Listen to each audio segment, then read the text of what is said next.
tal? Muy buenas tardes a todos y todas, bienvenidos. Es de verdad un gusto muy grande tenerlos por acá a una de las eventos ya en forma presencial que estamos teniendo. Quiero decirles que la Escuela Judicial, la Escuela Federal de Formación Judicial, pues nos ha pedido, ¿verdad?, atentamente, ser anfitriones de esta hoy conferencia magistral, que a continuación, bueno, les voy a presentar a los miembros del podium. Muchas gracias a todos. Se encuentra con nosotros el maestro Josué Rodolfo Beristain Cruz.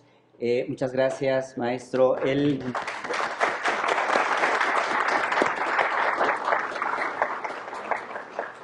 es el coordinador académico de la Escuela Federal de Formación Judicial.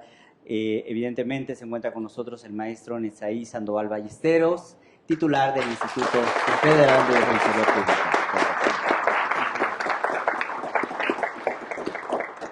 Y bueno, también se encuentra con nosotros el maestro Pablo Robati, él es nuestro conferencista, y quiero darles la bienvenida de verdad a los tres.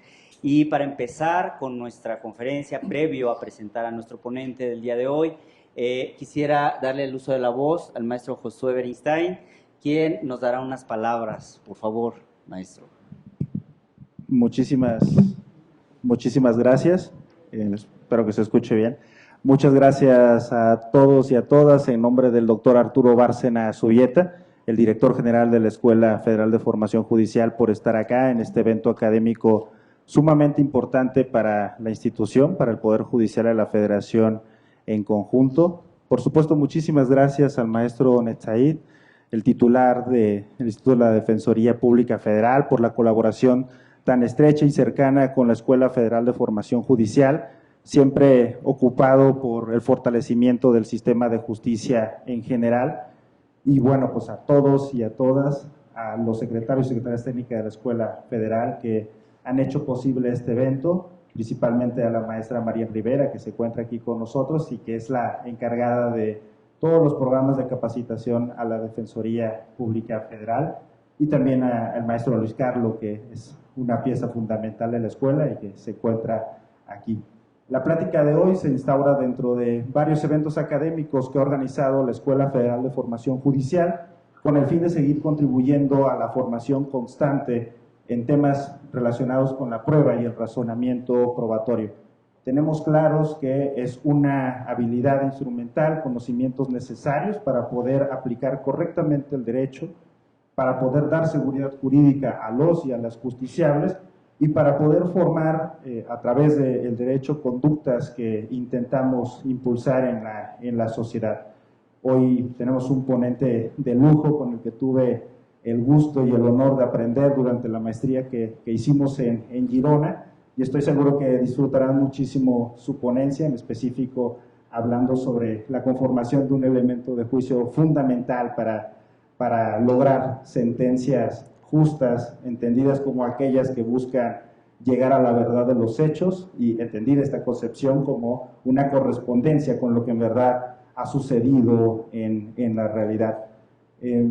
Solo quisiera decirles que disfruto muchísimo la conferencia, que Pablo la verdad que es un maestro en toda la extensión de la palabra, y pues reiterarles el agradecimiento por estar aquí y seguir siempre colaborando todos y todas por intentar lograr una mejor impartición de justicia en beneficio de todas las personas, pero sobre todo de las que han estado en contextos de mayor vulnerabilidad en nuestro país. Estoy seguro que así será, y pues muchísimas gracias. Muchísimas gracias, maestro.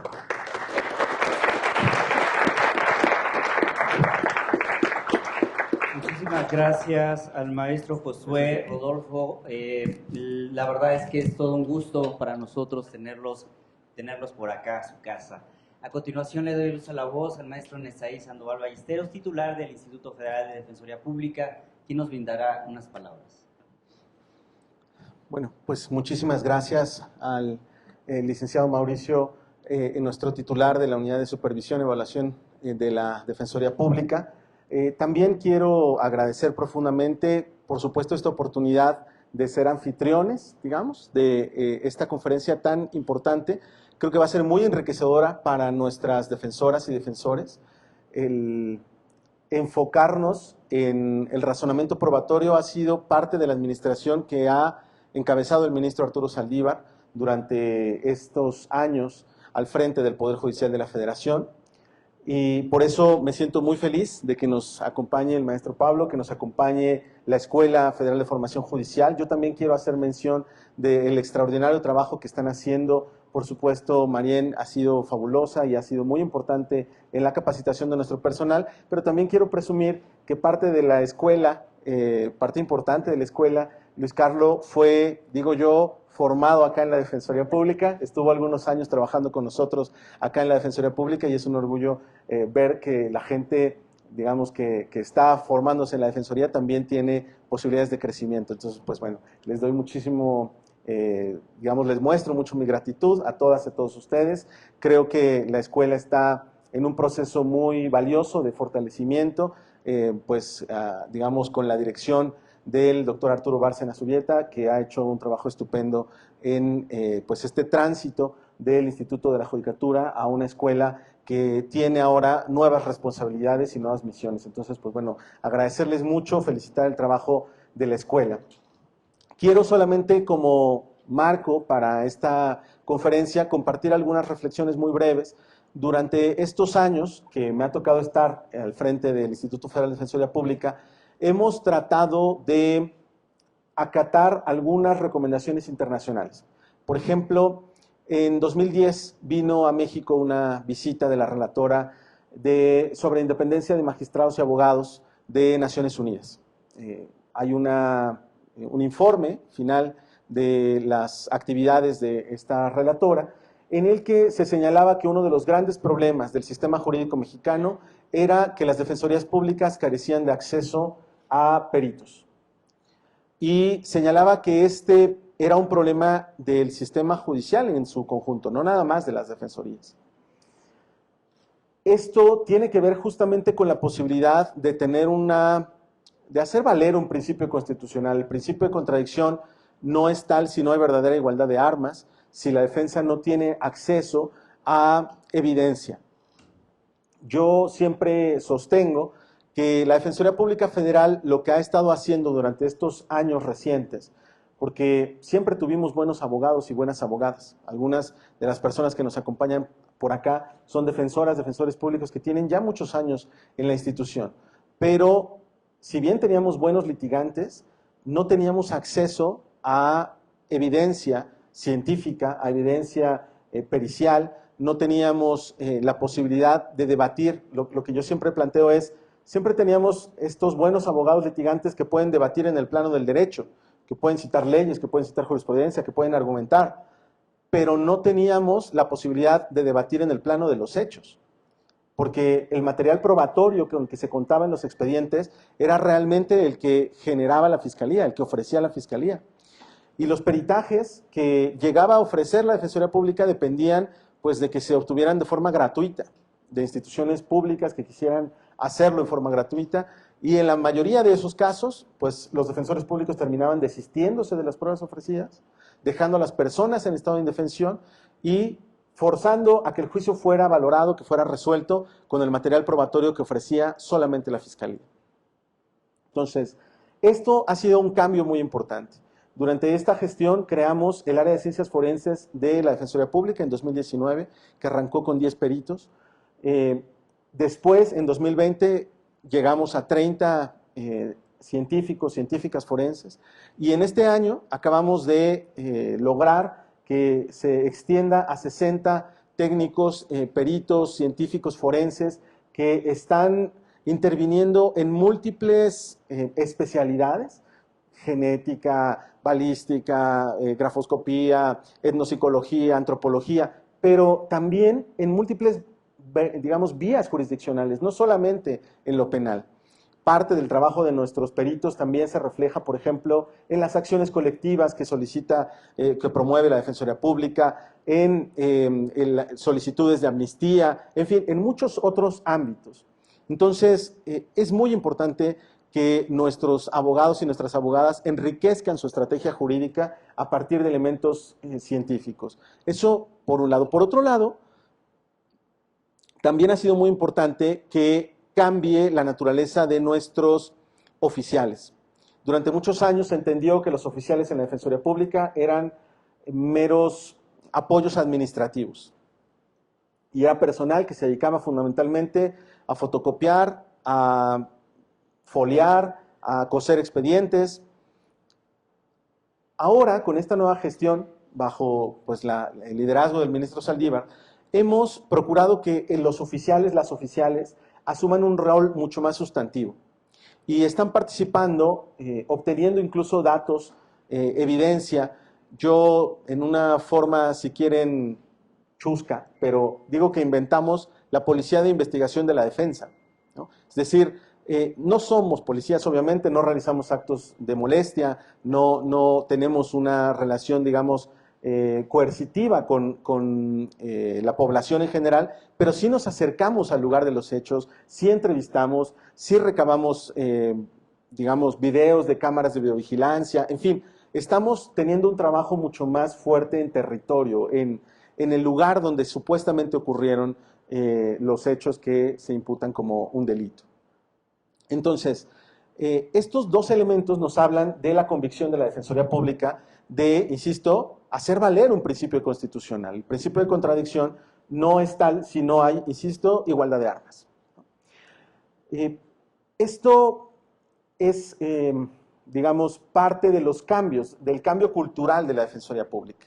La Defensoría Pública no es ya un conjunto de abogados o un listado de abogados que atienden casos.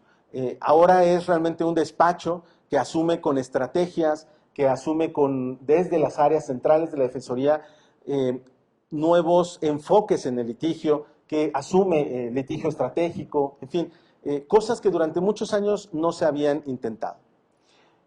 Por último, quisiera reflexionar sobre o compartir algunas ideas sobre el tema ya que va a ser, creo, el objeto de la plática de hoy. La posibilidad de entrevistar a los testigos que ofrece la Fiscalía.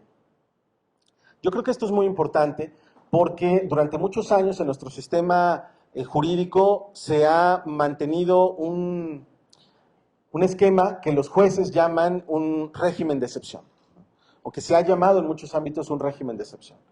Y ese régimen de excepción tiene que ver pues, con cierto tipo de delitos, fundamentalmente delincuencia organizada y este tipo de casos, que permitían a la Fiscalía, a la entonces Procuraduría General de la República, utilizar herramientas como el arraigo, pero también, por cierto, una herramienta que fue declarada inconstitucional por la Suprema Corte y que, como respuesta, el gobierno de ese entonces dijo, tú dices que es inconstitucional, pues lo meto a la Constitución.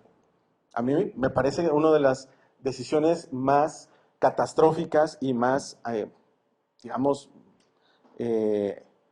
violatorias de derechos humanos que se han tomado en la historia legislativa de nuestro país. Porque lo que se hizo fue que una figura que nuestro Tribunal Constitucional había señalado como una violación a la presunción de inocencia, en fin, a la Constitución en su conjunto, pues bueno, la constitucionalizas, ¿no? Por cierto, yo creo que muy pronto el Estado mexicano va a ser objeto de una condena en la Corte Interamericana de Derechos Humanos, está a un paso de ocurrir esto, precisamente porque se está evaluando si esa figura del arraigo que está en nuestra Constitución es compatible con los derechos humanos y con la Convención Americana, y obviamente la respuesta va a ser negativa, como fue la respuesta de nuestra Suprema Corte desde hace muchos años. Entonces, pero bueno, en esa época también se incluyó la posibilidad de tener, por ejemplo, testigos protegidos. Entonces, ¿qué ha dicho nuestra Suprema Corte sobre los testigos protegidos? ¿Es válido? ¿Cuáles son los alcances de este tipo de elementos probatorios, ¿no? Creo que ha sido muy interesante que nuestra Suprema Corte ha señalado que si bien puede aceptarse en ciertos casos un testigo protegido bajo ciertos esquemas, también tienen que existir elementos, digamos, de contrapeso, ¿no? Medidas de contrapeso, como les ha llamado nuestra Suprema Corte, señalando que pues, el juez sí tiene que saber quién es el testigo protegido, no puede aceptarse digamos, una entelequia, por cierto, algo que realmente ocurrió en nuestro sistema judicial, es decir, hace algunos años en México había una testigo protegido que aparecía en todos los expedientes, ¿no? La testigo Jennifer. Y entonces te acusaba de todo y en todos los expedientes ella era testigo protegido. Bueno, ese tipo de farsas pues, no son aceptables, ¿no? Y esto la Suprema Corte ya ha establecido, no puedes ocultarle al juez también quién es el testigo. Se lo podrás ocultar a la persona imputada, se lo puedes ocultar, digamos, a una de las partes del proceso, pero no al órgano jurisdiccional. También la posibilidad de que, por ejemplo, algo que a mí me parece muy interesante, la Corte diciendo, el juez tiene que poder observar a la persona durante el interrogatorio. Si bien no lo va a hacer la persona imputada, sí lo va a poder hacer el órgano jurisdiccional. Ese tipo de elementos a mí me parecen muy interesantes, muy importantes, cómo ha ido evolucionando este tipo de figuras en nuestra jurisprudencia mexicana.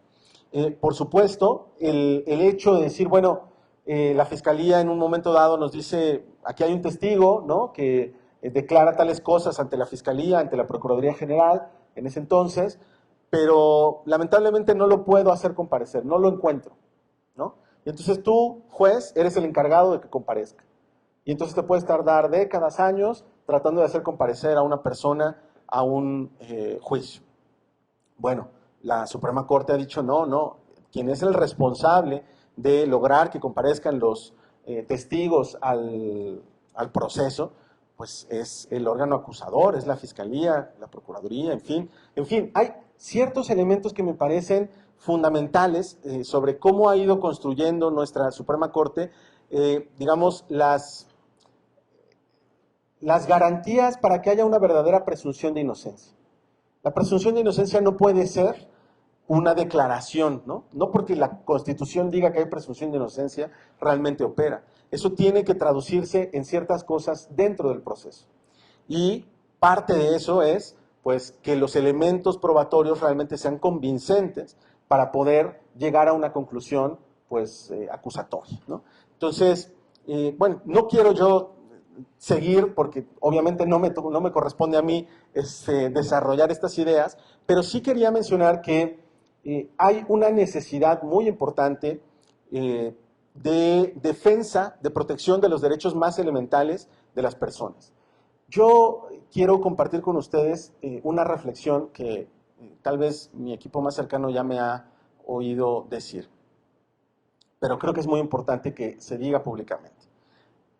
Lo que hace diferente al Estado mexicano digamos, frente a un cártel de la droga, o sea, los cárteles de la droga ejercen actos de violencia. El Estado mexicano también ejerce actos de violencia, actos coercitivos, ¿no? Entonces, ¿cuál es la diferencia entre el Estado y una organización criminal? La legitimidad. O sea, el ejercicio de la violencia legítima. Y la legitimidad solamente se obtiene si hay procesos racionales, procesos justos, si la gente cree en la veracidad de los procesos judiciales. No puedes sancionar a una persona con figuras violatorias de derechos humanos. No puedes condenar a una persona con tortura, con arraigo, con testigos protegidos que no te dan garantías. No, porque entonces te vuelves un cártel, te vuelves una organización que ejerce un poder punitivo, pero un poder que carece de legitimidad. Entonces, lo que vuelve racional el sistema punitivo, el sistema judicial, es precisamente el debido proceso, es precisamente la presunción de inocencia, es precisamente la credibilidad de los juicios. Entonces, no es una cosa menor, no estamos hablando de, un derecho procesal que tiene que ver con testigos, no, estamos hablando sobre la legitimidad del Estado. Lo que hacen valer las defensoras, los defensores públicos federales en México, lo que hacen valer las abogadas y los abogados defensores de derechos humanos, como son nuestros defensores y defensoras, es en gran medida, insisto, la legitimidad del Estado mexicano, la credibilidad del sistema de justicia. Y por eso es tan importante que debatamos sobre esto, que reflexionemos sobre esto y que lo hagamos valer en los tribunales. Bueno, pues yo con eso cerraría mi intervención y agradezco profundamente, pues por supuesto, a la Escuela Judicial, a la Escuela Federal de Formación Judicial, a todos los abogados, abogadas de la Defensoría Pública que están interesados, que están siguiéndonos en este momento, que van a observar esta conferencia. Yo quiero compartirles que ha generado mucho interés esta plática acá en la Defensoría Pública y estoy seguro que va a ser muy valiosa para todas y todos nosotros. Muchísimas gracias. Muchas gracias.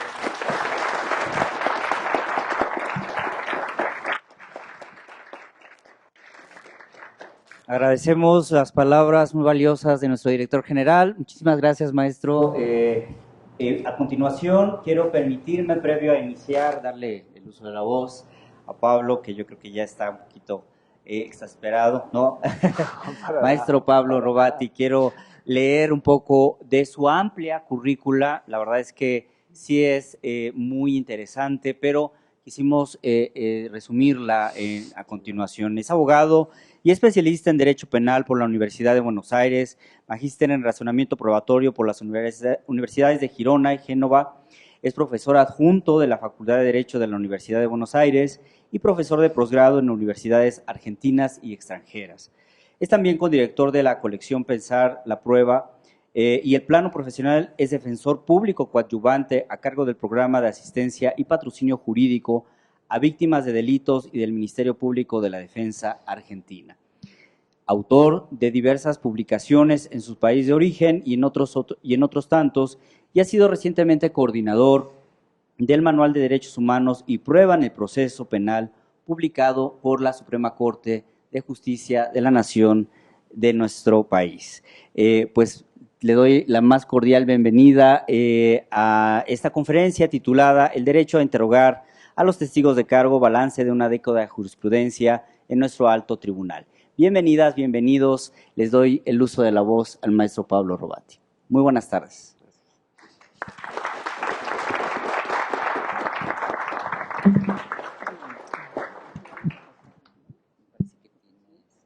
¿Con esta alcanza?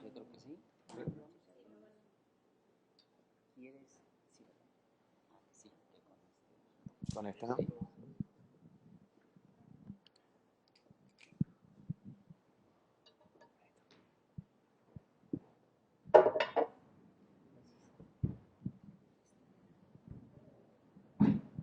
Hacemos una... Hola, hola. Hola, hola.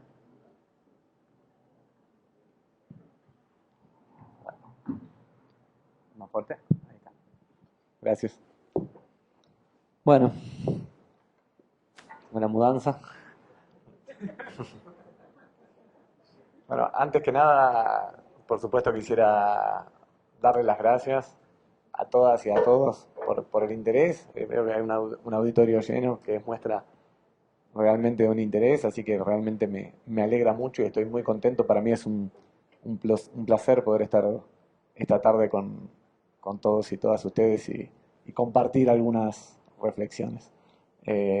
Por supuesto quiero agradecer también a la Escuela Federal de Formación Judicial, al profesor y amigo casi desde esta altura Arturo Bárcena, al profesor José Edelstein, al director de este instituto.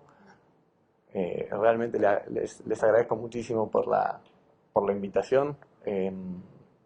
He hablado durante mucho tiempo también con Marian Rivera en esta actividad y en otras muchas, y la veo acá en primera fila, así que también les agradezco mucho. Bueno, en fin, a todos los que se han encargado de hacer este evento posible. Muchísimas gracias, maestro Sandoval, por la invitación.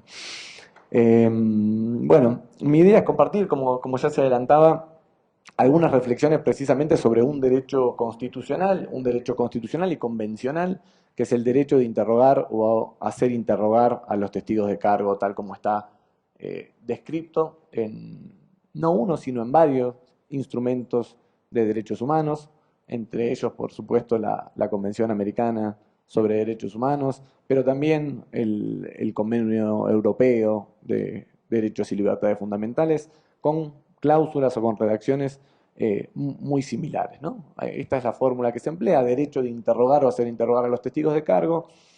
Aclaro desde ya una cuestión terminológica: a veces este mismo derecho solemos encontrarlo, se suele presentar en distintos trabajos o incluso en cláusulas de constituciones de distintos estados como derecho a la confrontación, ¿no? En referencia a la sexta enmienda de la Constitución norteamericana. Cuando hablo, yo voy a usar indistintamente las expresiones derecho de confrontación o derecho de interrogar o a interrogar a los testigos de cargo.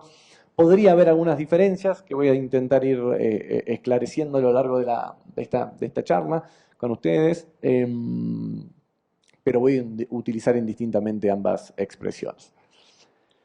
Lo que pensé para el tema del derecho a interrogar a los testigos de cargo, de este derecho, insisto, constitucional, convencional, de máxima importancia, es un tema que a mí me interesa hace ya varios años, y un poco lo que quiero compartir con ustedes es parte de mis investigaciones. Una de ellas se ha plasmado en un artículo publicado en la revista Quaestio Facti, que es una revista internacional de razonamiento probatorio, y la otra, que es precisamente lo que quisiera dialogar con ustedes, en uno de los capítulos de este manual sobre derechos humanos y prueba en el proceso penal que he tenido el honor y el placer de coordinar también. Y en este segundo sentido, lo que me propuse fue intentar investigar en profundidad la jurisprudencia de la Suprema Corte de Justicia de la Nación Mexicana. Hay realmente muchísimo interés por este derecho porque se ha reflejado en una serie de pronunciamientos, realmente son varios, y he advertido de muchos de estos precedentes una mirada o una orientación precisamente hacia los tribunales internacionales de derechos humanos.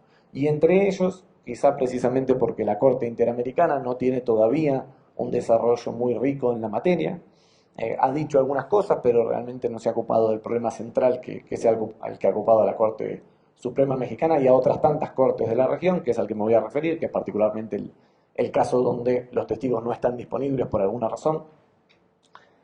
Decía, la Suprema Corte Mexicana ha mirado también a una jurisprudencia muy rica, que es la jurisprudencia del Tribunal Europeo de Derechos Humanos. Entonces, como para adelantarles un poco de qué quiero hablar de la jurisprudencia de la Suprema Corte de Justicia de la Nación Mexicana, intentar hacer un balance de lo que ha dicho, intentar ofrecer también algunos argumentos para seguir reflexionando acerca de a dónde puede ir esta jurisprudencia, incluso ofrecer alguna propuesta para esclarecer algún punto oscuro. Y para hacerlo me parece indispensable, antes que nada, hacer referencia a la jurisprudencia del Tribunal Europeo, porque ha sido precisamente la jurisprudencia del Tribunal Europeo la que, por lo menos en muchos precedentes, la Suprema Corte de Justicia Mexicana ha dicho seguir. ¿Sí? Yo me voy a pasar esto para mí, a modo de machete, sobre todo para no irme por las ramas y lo que le debería ser un poco menos de una hora se convierte en 2 o 3. Voy a tratar de ser sintético. Insisto, es un tema que me gusta mucho. Hay mucho para decir sobre este tema. Voy a tratar de ceñirme a lo que tenía preparado hoy. El derecho de interrogar o hacer interrogar a los testigos de cargo, insisto, es un derecho sobre el que se ha discutido mucho. No solamente en la última década de la jurisprudencia de la Suprema Corte Mexicana, sino en las últimas décadas, tanto en tribunales internacionales de derechos humanos, particularmente el Tribunal Europeo de Derechos Humanos, como en muchas otras cortes de la región.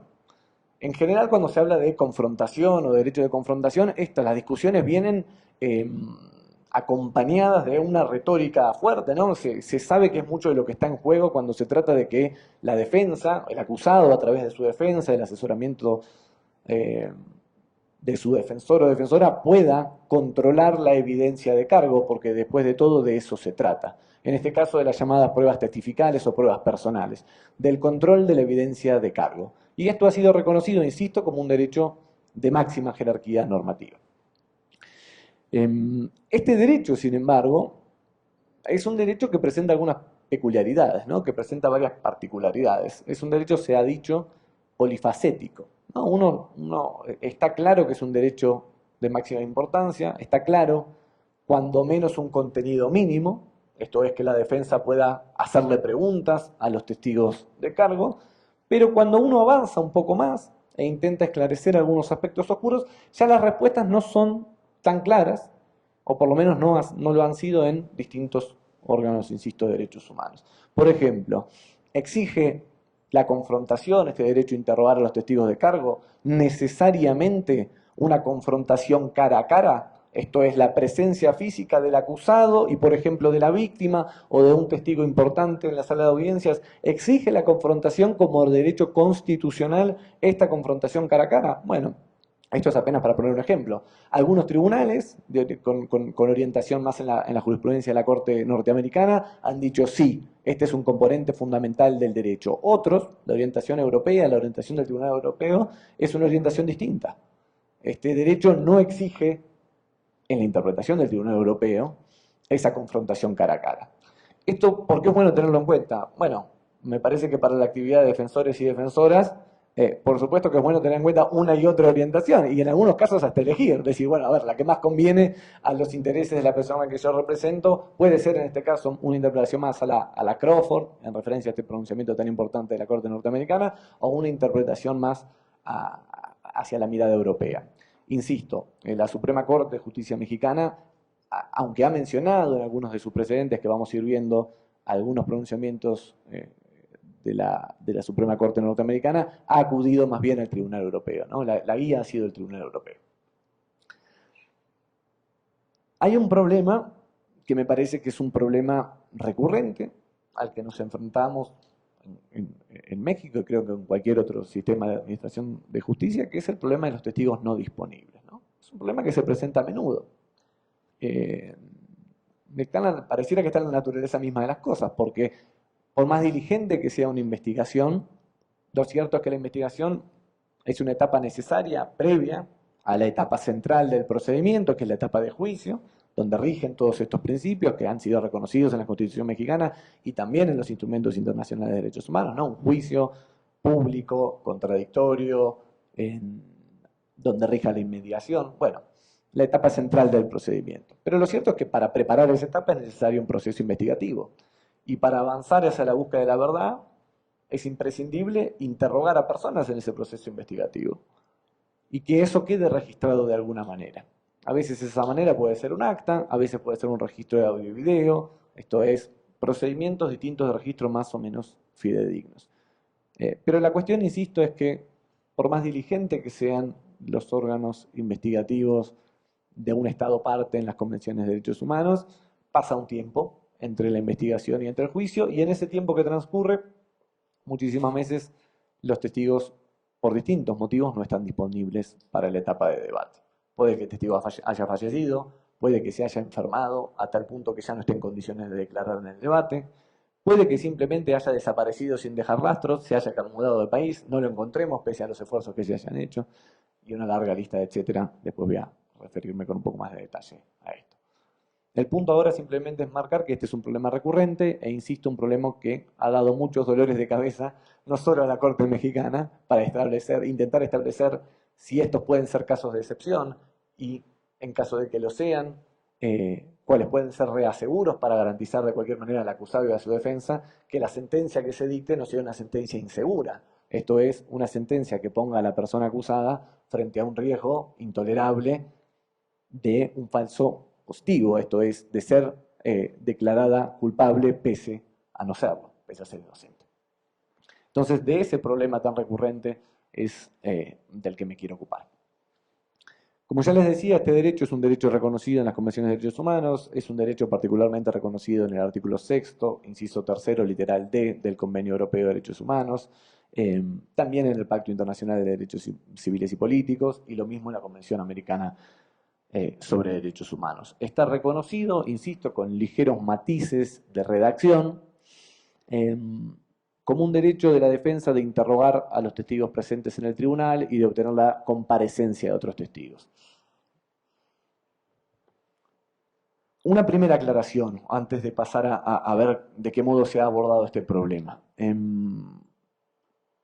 Por lo menos, de acuerdo con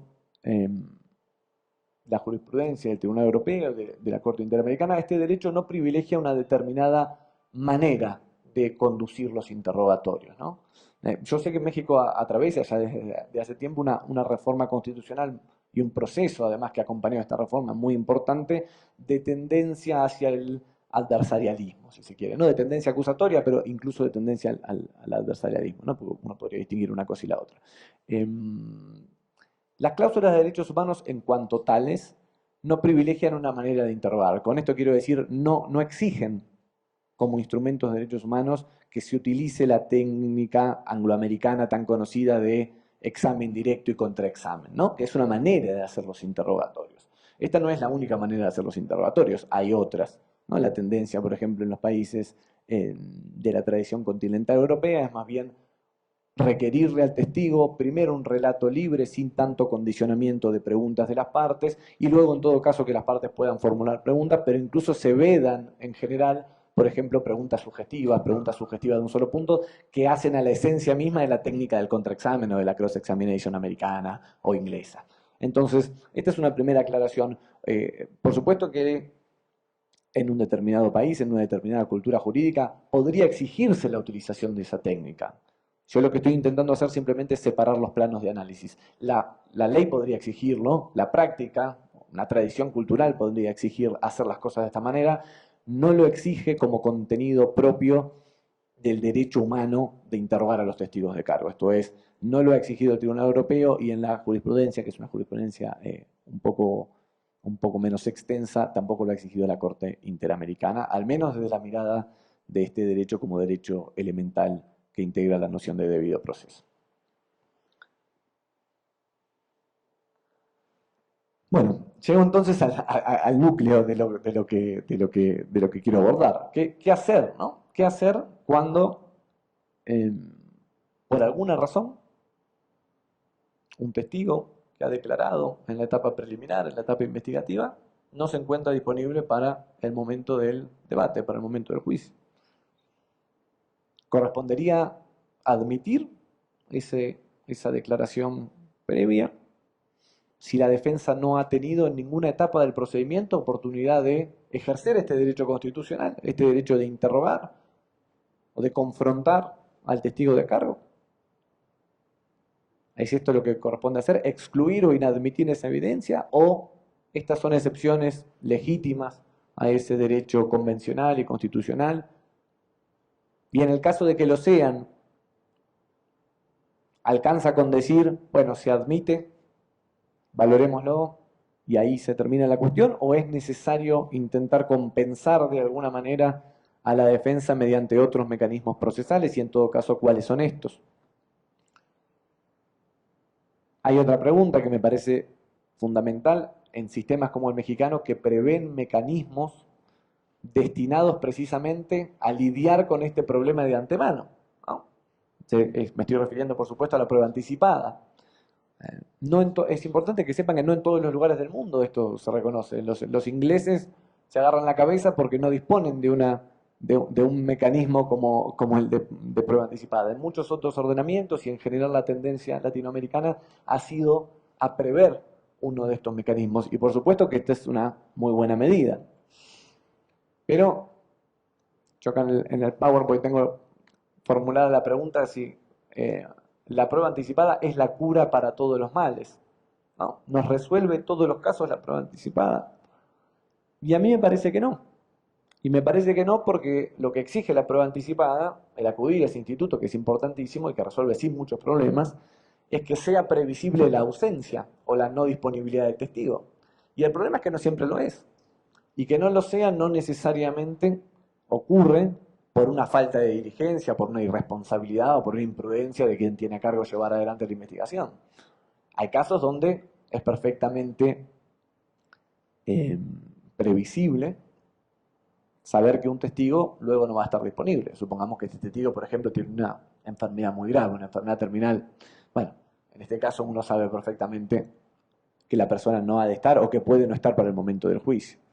O de un testigo que es una persona extranjera que va a volver a su país y que después va a ser realmente muy difícil recibir la declaración testimonial. Bueno, todos estos y un montón de otros que podríamos, con algo de creatividad y de imaginación, imaginar, son ejemplos donde debería acudirse, para eso está el instituto, a la prueba anticipada. Y este es un punto importante, a un paréntesis si se quiere, en caso de que no se haya hecho, pese a que fuera previsible, ahí la defensa pública, la defensa en general, tiene un muy buen punto para discutir y para pelear la introducción de ese elemento de juicio. porque si era posible en su oportunidad acudir a ese mecanismo que está especialmente diseñado para garantizar este derecho convencional y no se ha hecho por una imprudencia, por una falta de atención, por una irresponsabilidad del órgano estatal encargado de llevar adelante la investigación, diríamos en México la Fiscalía, pero en otros sistemas el juez de instrucción lo mismo da, quien tenga a cargo esa responsabilidad, bueno, me parece que habría buenas razones y buenos argumentos para discutir que esa declaración previa ingrese y sea admitida a la etapa de debate y pueda ser valorada. Sí podríamos pensarlo como un problema de admisibilidad.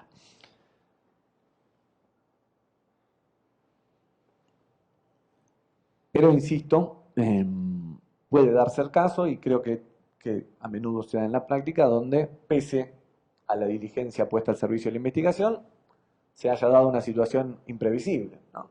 Si un testigo, digamos, un ejemplo un poco trágico que ponía en el texto, ¿no? Pero si un testigo sale de la fiscalía de prestar su testimonio y es atropellado por un auto a la salida, bueno, esto no es algo que se le pueda pedir al fiscal o a la fiscal que lo haya, es sencillamente imposible preverlo, ¿no? O si desaparece sin dejar rastro, pese a que, aunque se le haya dicho, mire, usted tiene el deber de, si cambia su domicilio, informarlo, bueno, puede que la persona no lo haya hecho y haya desaparecido.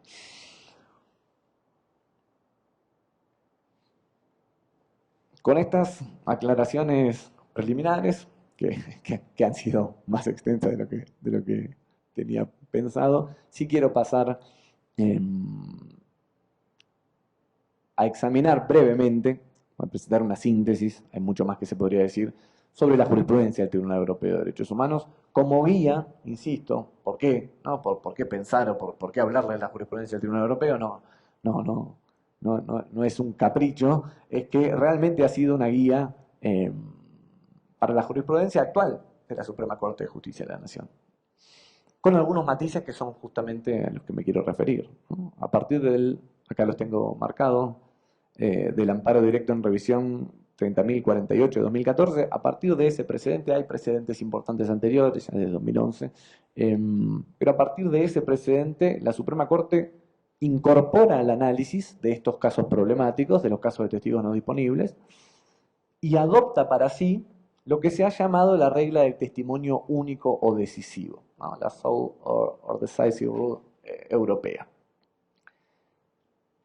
Y la adopta en su versión clásica o rígida. Ahora me explico qué quiero decir con esto. Luego esta jurisprudencia, esta guía del Tribunal Europeo parece haber sido abandonada en dos precedentes de la Suprema Corte, al que me voy a referir luego, pero luego es retomada en el último, en el amparo directo en revisión 29 de 2018, para el caso de testigos que han fallecido. Entonces, yo de hecho me voy a referir al final, cuando presente este balance, a ciertos vaivenes de la propia jurisprudencia de la Suprema Corte mexicana.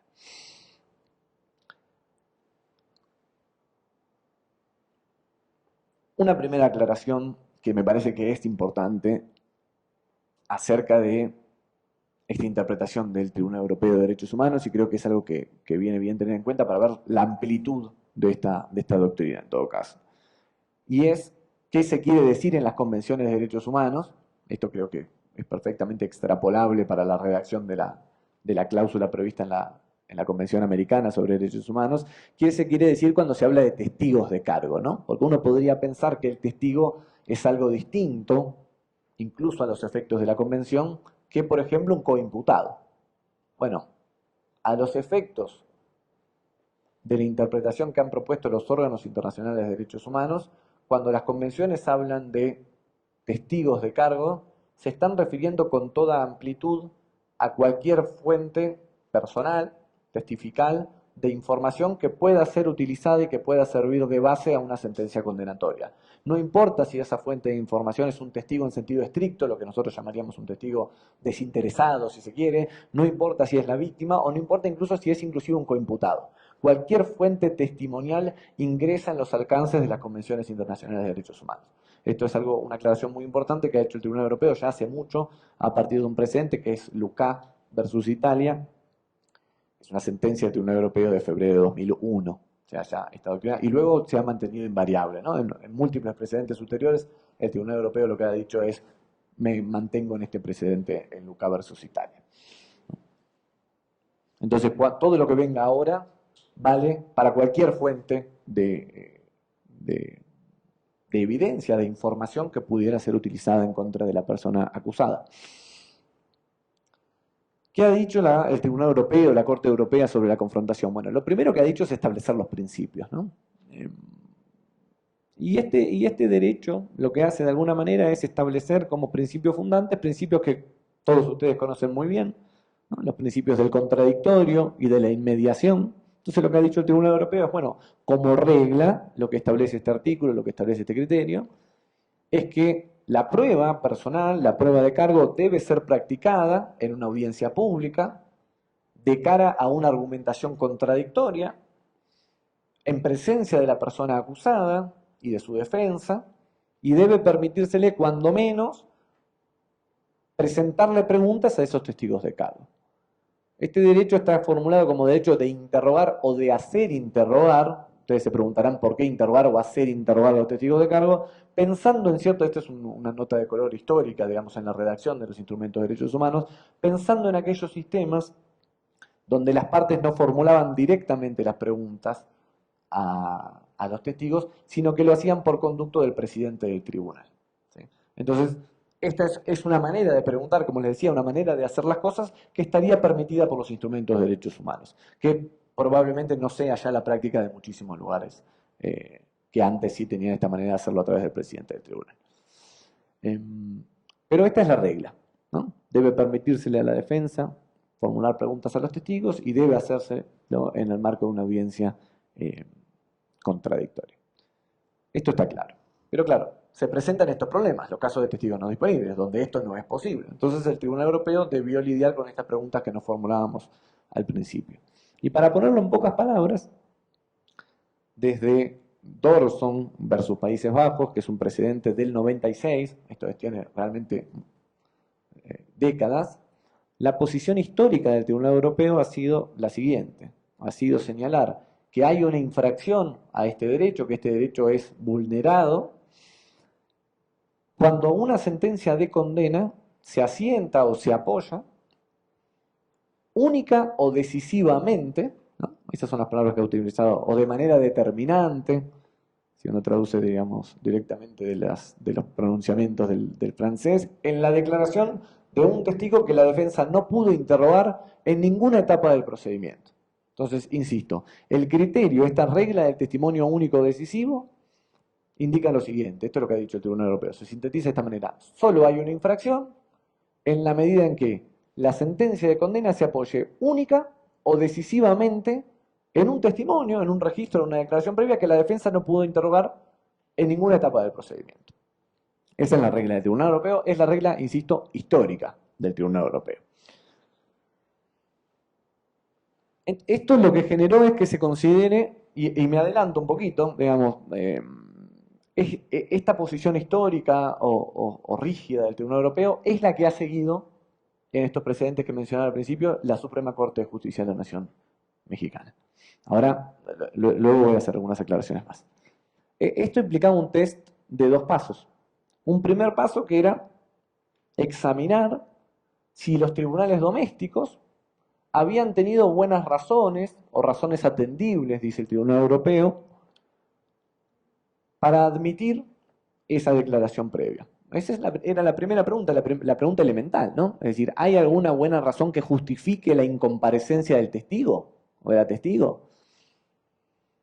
Y entonces lo que ha hecho el Tribunal Europeo es elaborar una suerte de listado, ¿no? Con el correr del tiempo, en la medida que ha ido avanzando su jurisprudencia, de casos donde se entendió que mediaba una buena razón, una razón entendible para la incomparecencia del testigo y por lo tanto la incorporación, sea por exhibición, sea por lectura de ese testimonio previo. Y acá yo me marcaba simplemente algunos de esos casos, ¿no? Por supuesto, el caso del testigo que ha fallecido, el caso del testigo que se encuentra física o mentalmente incapacitado o que padece de alguna enfermedad que le impida declarar, el caso del testigo que no puede ser localizado pese a la realización de esfuerzos razonables. Esta es la fórmula que emplea el Tribunal Europeo. Es una fórmula deliberadamente vaga y por lo tanto después debe ser complementada con aquellas reglas de procedimiento o mismos jurisprudenciales de un Estado parte, ¿no? Cuando hay esfuerzos razonables para localizar un testigo. Bueno, la Suprema Corte de Justicia de la Nación Mexicana también se ha expedido sobre esto, también me adelanto a un paréntesis. Primero, que esos esfuerzos deben ser esfuerzos serios. No alcanza con decir, bueno, solicitamos un pedido de información para conocer el último domicilio, no vino nada, listo, con esto lo incorporamos adentro. No, creo que una labor importante de la defensa pública es hacer esfuerzos precisamente como para que el órgano acusador o el encargado de llevar adelante esa acusación dé buenas razones para explicar la incomparecencia. Bueno, ¿qué hizo usted para que este testigo esté hoy presente? ¿No? Y después evaluar cuán razonables han sido esos esfuerzos. Algo que ha dicho también la Suprema Corte mexicana es que la tarea de demostrar esa imposibilidad de localizar al testigo le corresponde precisamente a la acusación y no a la defensa, ¿no? Había algunos viejos pronunciamientos de algunos tribunales colegiados que decían, bueno, la defensa no ha pedido que se venga a ratificar la declaración previa. Bueno, no es así. La etapa central del procedimiento es el juicio. No es que la defensa tiene que pedir, por favor, que vengan los testigos en los que se va a basar la acusación. Es la acusación la que debe hacer esfuerzos por traer a todos los testigos, por lo menos a todos aquellos en los que pretenda hacer descansar su acusación precisamente. Y esto es algo que condice con lo que ha señalado el Tribunal Europeo. ¿Qué otros casos? Bueno, hay otros casos donde, estas son todas razones fácticas, ¿no? Hay otros casos donde la buena razón puede residir en motivos estrictamente jurídicos. Recuerden que también el caso de los coimputados integra esta noción amplia de testigos. Entonces, si un coimputado ha declarado en la primera etapa del procedimiento y luego en el juicio se niega a declarar, bueno, no podemos obligarlo, ¿no? Tiene un derecho constitucional a no declarar. No puede ser objeto de coacciones ni puede exigírsele que lo haga. Entonces, este también sería un ejemplo, ¿no? Si se incorporara esa declaración previa en coimputado y en el momento del juicio el coimputado dice, no, ahora no, me amparo en mi derecho a negarme a declarar en esta oportunidad.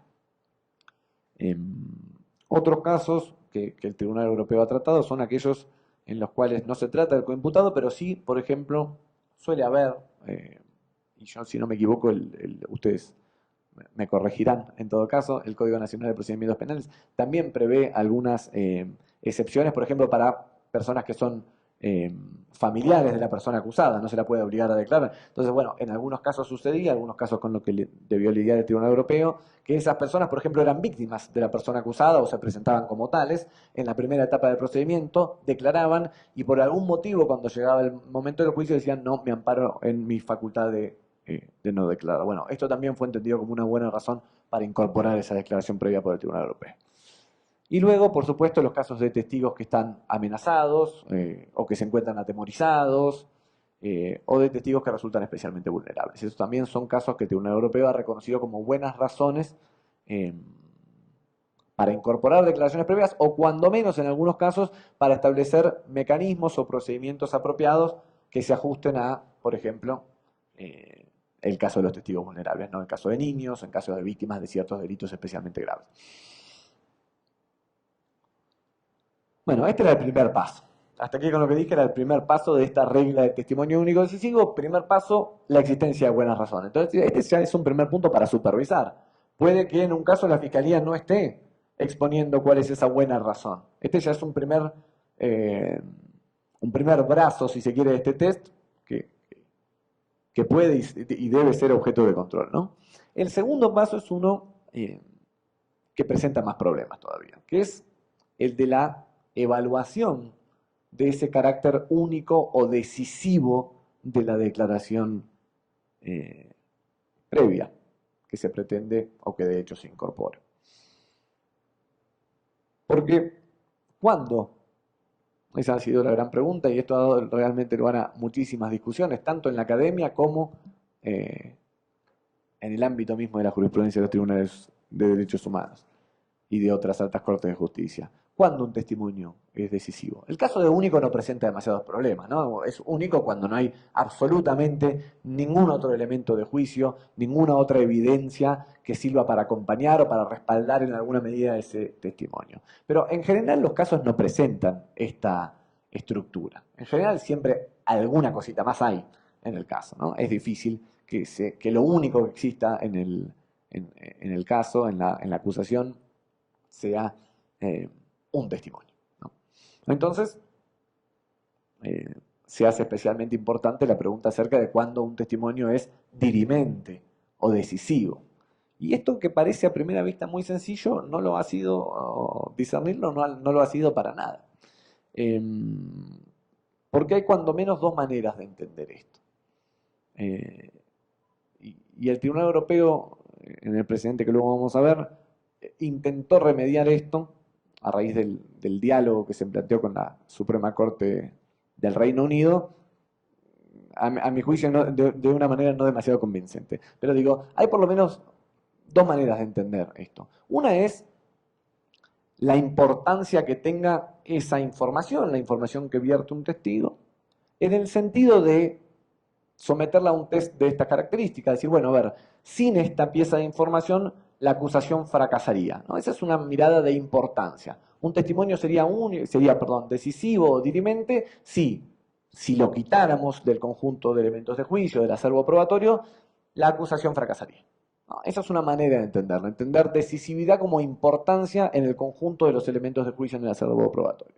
Pero hay una segunda manera de entender esto, que tiene que ver con cuán confiable sea esa evidencia, esa información que surge del testimonio no confrontado. Esto es, puede haber una declaración dirimente en el primer sentido, muy importante, pero también muy confiable.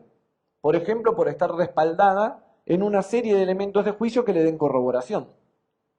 Entonces, la idea de importancia y la idea de confiabilidad, la relación entre estos dos conceptos es puramente contingente. No hay una relación necesaria. ¿Qué quiero decir con esto? No es que toda prueba importante sea poco confiable, ni que toda prueba poco importante sea muy confiable. Podemos tener pruebas muy importantes, decisivas, en el primer sentido de la expresión, y sin embargo muy confiables, que no hagan insegura una condena. Y viceversa, ¿no? Entonces, insisto, la relación es contingente. Y esto en la jurisprudencia histórica del Tribunal Europeo no venía aclarado, ¿no? Simplemente se señalaba que el segundo paso del test es que este testimonio no sea único o decisivo. Ahora vamos a ver cómo termina esta historia, ¿no? La solución que intenta darle el Tribunal Europeo. Y esto me parece que en este punto conviene explicar un poco la historia de esta discusión. Es una discusión realmente muy interesante, con independencia del derecho a la confrontación. Son precedentes que se han estudiado mucho también para pensar en el diálogo entre altas cortes de justicia, ¿no? El diálogo que podría ser para nosotros un diálogo entre México y la Corte Interamericana. En este caso era un diálogo entre el Tribunal Europeo de Derechos Humanos y el Reino Unido. El Reino Unido, ustedes saben que en este tema, en el tema de confrontación, en el tema de hearsay evidence, ¿no? Tienen una tradición de siglos. Entonces al Reino Unido no le gusta mucho que el Tribunal Europeo les diga cómo tienen que hacer las cosas, ¿no? Son bastante reacios a aceptar una condena internacional en estas materias de procesalismo, de derecho constitucional, y particularmente en esta, que tiene que ver con una regla muy cara a la tradición angloamericana, que es esta regla de la exclusión en principio, con una lista de excepciones, de los testimonios de oídas, podríamos llamar, de las hearsay evidence. Entonces, ¿qué fue lo que sucedió? Bueno, se presentó un diálogo, para llamarlo de una manera, otros dirían un choque, una disputa, una discusión, como lo vean, depende de cuán optimista quiera ser uno en esto, entre el Tribunal Europeo y la Suprema Corte del Reino Unido, como les decía. Esto empieza con un pronunciamiento de la cuarta sección del Tribunal Europeo, en un caso conjunto, pero que abarcaba a dos peticionarios, eran Al-Kawaja y Tajeri. Es un caso del 2009. Y en esos dos casos el Tribunal Europeo dijo, bueno, no, mire, usted es cierto, usted tiene una regulación un sistema de juicio por jurados, es decir, hay una diferencia con nuestros esquemas, pero a nivel convencional esto es aplicable. La verdad que lo evaluamos y las condenas dictadas contra estas dos personas, contra Alcahuaja por un lado, contra Tajeri en otro lado, se han basado de manera decisiva en el testimonio prestado en una etapa anterior y que la defensa no había podido controlar ni contraexaminar en ninguna etapa del procedimiento. No lo había podido hacer en la etapa de investigación y luego tampoco en la etapa de juicio. Y entonces, de acuerdo con la regla de testimonio único decisivo, consideramos internacionalmente responsable al Reino Unido por la violación de los derechos humanos, particularmente el derecho reconocido en el artículo 6.3d de la Convención Europea de Derechos Humanos al Reino Unido. Bueno, insisto, al Reino Unido esto no le gustó, y en otra serie de precedentes que se estaban planteando casi en paralelo, esto es, no en estos dos casos, sino en otros casos que tenían estudio, la Corte de Apelaciones británica y luego la Suprema Corte del Reino Unido, este es el caso que es un caso famoso también, el caso Horncastle, dio una respuesta muy extensa, muy meditada, con anexos, o sea, la sentencia contiene anexos estudiando uno por uno todos los pronunciamientos del Tribunal Europeo que existían hasta ese momento, clasificándolos y explicándole básicamente al Tribunal Europeo por qué el Tribunal Europeo está equivocado. Dice, no es que nosotros estamos equivocados con esto, los equivocados son ustedes, Tribunal Europeo de Derechos Humanos, yo les voy a explicar por qué. Pero una respuesta dirigida prácticamente en estos términos, ¿no? Ínterin, mientras se daba esto, porque por supuesto la Suprema Corte británica, pese a que los jueces del Tribunal Europeo conocerían evidentemente no tienen manera de dialogar directamente. ¿Cómo se canalizó institucionalmente ese diálogo? Bueno, el gobierno británico puso a consideración de la gran sala del Tribunal Europeo, ustedes saben que el Tribunal Europeo se divide en secciones o salas, y cuando hay un tema de importancia, los gobiernos tienen la facultad de someter el caso a la gran sala del Tribunal Europeo. Entonces votan todos los jueces del Tribunal Europeo y no solo aquellos que habían integrado la sección. En los casos Alcahuaja y Tajeri. Y los argumentos, por supuesto, que dio el gobierno británico fueron, mire, acá le traigo la copia de lo que ha dicho la Corte de Apelaciones y la Corte Suprema, estos son mis argumentos. Entonces, esa fue la manera de canalizar el diálogo. Y la gran sala del Tribunal Europeo debió expedirse. ¿Cuáles eran los argumentos, ¿no? Antes de spoilear el final de la historia, cuáles eran los argumentos que daba la Suprema Corte británica? Lo que ellos decían es, miren, a ver, empecemos por el principio. ¿Cuáles son los fundamentos de esta regla de testimonio único decisivo? O si se quiere, ¿cuáles son los fundamentos últimos del derecho del acusado a controlar los testigos de cargo? Bueno, lo que señalaba la Corte británica es, bueno, el fundamento no puede ser otro sino epistémico, un fundamento instrumental. Cuando los instrumentos de derechos humanos le reconocen a la defensa el derecho de controlar la evidencia de cargo, lo que hacen es darle a la defensa, darle al acusado una herramienta, entre otras, para testear la calidad de la información. Y esa herramienta es una herramienta, entre otras, puestas al servicio de evitar condenas erróneas, ¿no? Evitar que paguen justos por pecadores. Uno podría decir, esto sirve para esto. No es que hay alguna otra finalidad que esté detrás de esta regla del testimonio único decisivo. Por ende, decía la Corte británica, cuando el Tribunal Europeo fija esta regla del testimonio único decisivo, lo que debe estar pensando es que cuando el testimonio es único o decisivo, esa condena que pueda dictarse es una condena insegura en términos epistémicos, es una condena que trae aparejado un riesgo muy alto de condenar a un inocente. Y lo que dice la Corte británica es, esto está mal, esto es falso, esto no es así. Puede ser así en muchos casos, habrá muchos casos donde sea así, pero otros donde no. De manera tal que afirmar con carácter general que debemos excluir esta información o que debemos someternos a la regla del testimonio único decisivo, importaría en los hechos, dice la Corte británica, que muchas personas respecto de las cuales se puede afirmar su culpabilidad más allá de todo duda razonable, sean pese a ello absueltas.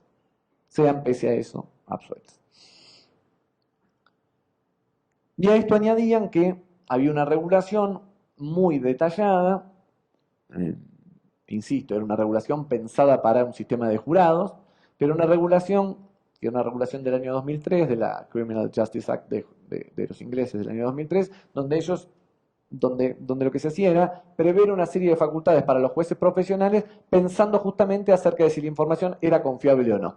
Entonces lo que decían es, miren, nosotros ya tenemos, el juez profesional tiene facultades para evaluar si esa información que se va a poner en conocimiento de los jurados es o no confiable. No necesitamos agregarle a este esquema legislativo la regla del testimonio único o decisivo. Esos eran muy sintetizados los argumentos de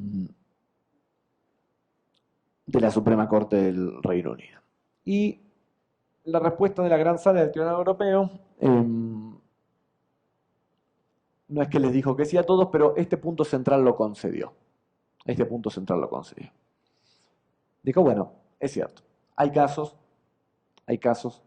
donde, si nos atenemos a este fundamento, pese a que se trate de un testimonio único o decisivo, si esta información es suficientemente confiable, parece que la regla puede ser excesiva si la interpretamos rígidamente, ¿no? De manera inflexible.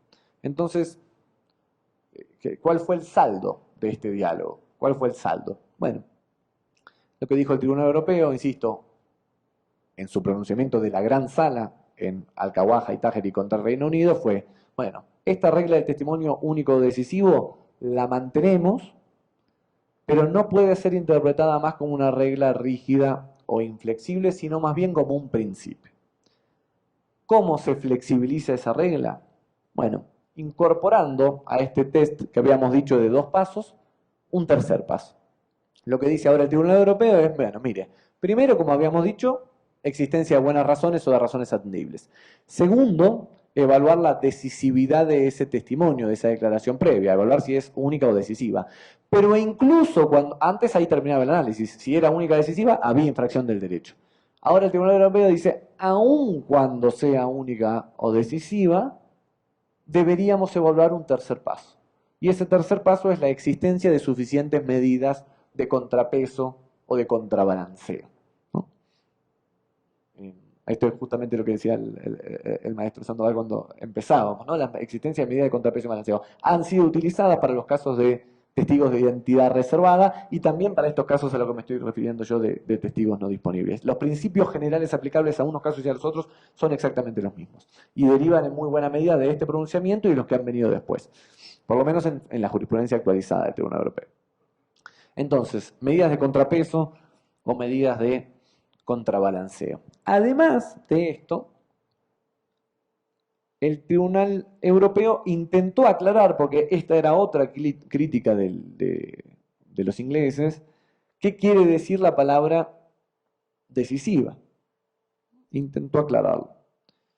Y lo que dijo en sustancia es lo siguiente, dice, bueno, esta es una cita textual de Al-Kawaja de la Gran Sala. Cuando la declaración previa de un testigo no examinado por la defensa está respaldada por otras pruebas que la corroboran, la evaluación acerca de si aquella es decisiva dependerá de la fuerza de la prueba de respaldo. Cuanto más robusta sea la prueba de respaldo, menor será la probabilidad de que la declaración del testigo ausente deba ser tratada como decisiva. En este párrafo que les leo, parece claro que el Tribunal Europeo se decanta por un entendimiento de confiabilidad, ¿no? La decisividad entendida como confiabilidad. Pero si uno lee el párrafo anterior, empecé por el final, el Tribunal Europeo dice, la palabra decisiva debería ser entendida estrictamente como aquella prueba de una importancia tal que probablemente sea determinante el resultado del caso. Con lo cual, por un lado, el Tribunal Europeo parece ir hacia una noción de confiabilidad y a la idea de evidencia respaldatoria, prueba que corrobore ese testimonio, pero por otro lado, en otro párrafo, sigue insistiendo en la idea de importancia de la prueba. Esto ha sido muy criticado por aquellos especialistas en el estudio de la jurisprudencia del Tribunal Europeo, ¿no? De alguna manera se ha dicho, bueno, lo que el Tribunal Europeo escribe con la mano en un párrafo, lo borra con el codo en otro párrafo. Como que el Tribunal Europeo en este punto no se ha puesto de acuerdo. ¿no? Este es un párrafo de alguna manera de compromiso, ¿no? De compromiso en el sentido de que intenta que muchos de los jueces del Tribunal Europeo firmen esa decisión y que por lo tanto contiene pasajes que son francamente contradictorios. Es decir, no pueden ser las dos cosas al mismo tiempo. Pero bueno, esta es la sentencia del Tribunal Europeo. Con lo bueno y con lo malo, han intentado aclararlo de la decisividad, a mi juicio no con demasiado éxito, pero sí han hecho claro, esto cuando menos ha servido para hacer claro el fundamento. Lo que sí ha quedado claro con este pronunciamiento es que efectivamente para el Tribunal Europeo el fundamento del derecho de interrogar a los testigos de cargo, del derecho a la confrontación, es un fundamento epistémico. Es que la defensa tenga una herramienta para testear la calidad de la evidencia de cargo, ¿sí?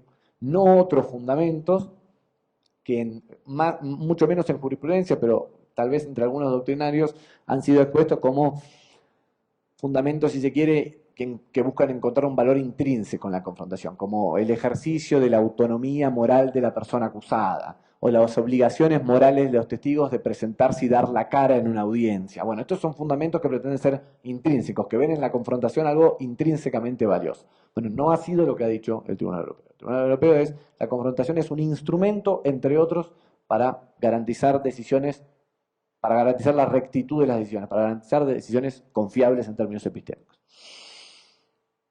Bueno, entonces queda conformado como un test de 3 pasos, el último de los cuales es el de las medidas de contrapeso o de contrabalanceo. Pero ustedes dirán, ¿qué son, no? Estas medidas, esta fórmula, medidas de contrapeso, medidas de contrabalanceo. Bueno, el Tribunal Europeo ha enumerado varias. Algunas para nuestra tradición jurídica son obvias, pero no lo son tanto quizá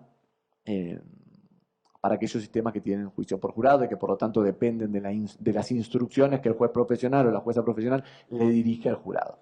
Pero algunas de las que se han dado, bueno, una que ha sido considerada una buena medida de contrapeso, de contrabalanceo, es una aproximación y una fundamentación sumamente cuidadosa de parte de jueces y juezas acerca del valor probatorio que se le atribuye a ese elemento de juicio que no ha podido ser controlado por la defensa en ningún momento del procedimiento, ¿no? Esto es un escrutinio realmente muy estricto sobre por qué se le asigna tal o cual valor probatorio a este elemento de juicio, pese a que no pudo ser controlado por la defensa en ninguna etapa del procedimiento. Entonces, esta aproximación cuidadosa es una medida de contrapeso.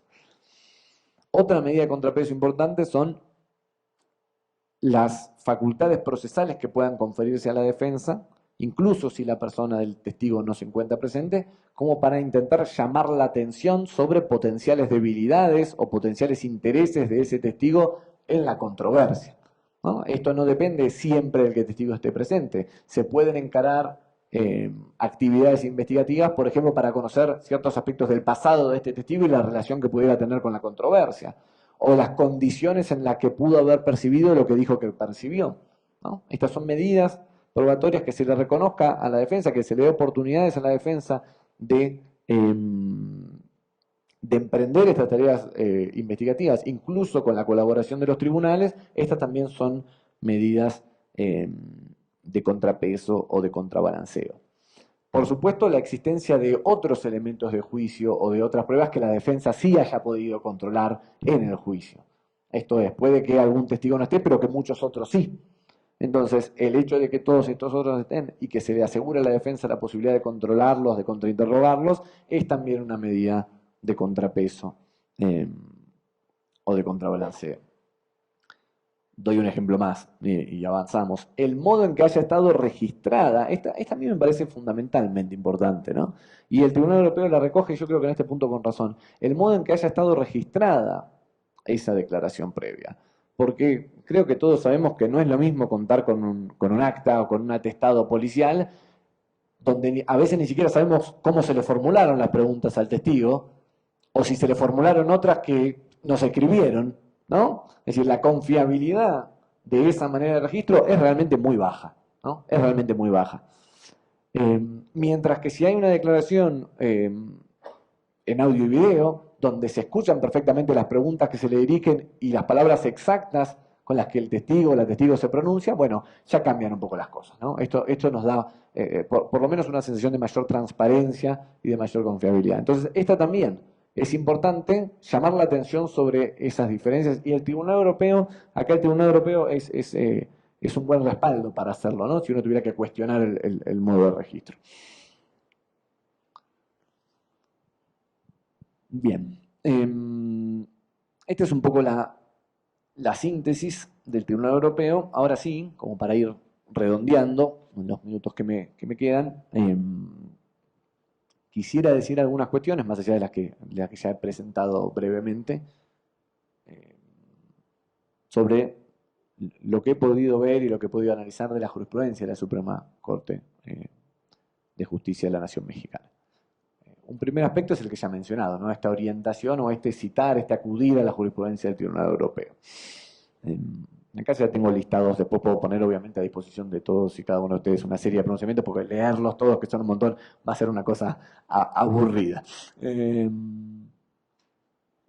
Una primera cuestión.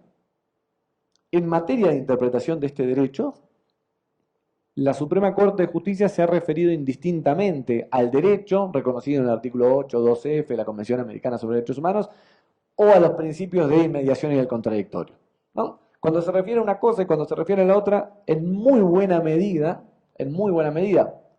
por supuesto, en estos casos de testigos no disponibles, se está refiriendo a lo mismo, ¿no? Cuando la Corte es enfática en señalar la importancia de los principios de inmediación y del contradictorio, o enfática en señalar la importancia de este derecho constitucional, estamos utilizando nombres distintos, pero para referirnos básicamente a los mismos principios, ¿sí?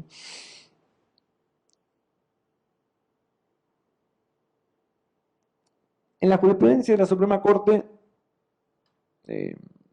yo creo que se puede advertir, o se pueden advertir, ciertos vaivenes, ¿no? En pronunciamientos que son realmente muy importantes se observa esta guía del Tribunal Europeo y en muy buena medida la Suprema Corte ha dicho, bueno, esta interpretación nos parece razonable y por lo tanto la interpretación histórica, me refiero a la interpretación rígida, y por lo tanto cuando se expone la doctrina se dice, bueno, esto, primero que haya buenas razones, segundo, evaluar el carácter único o decisivo. Si es único o decisivo, se señala, la condena no debería admitirse porque vulneraría este derecho.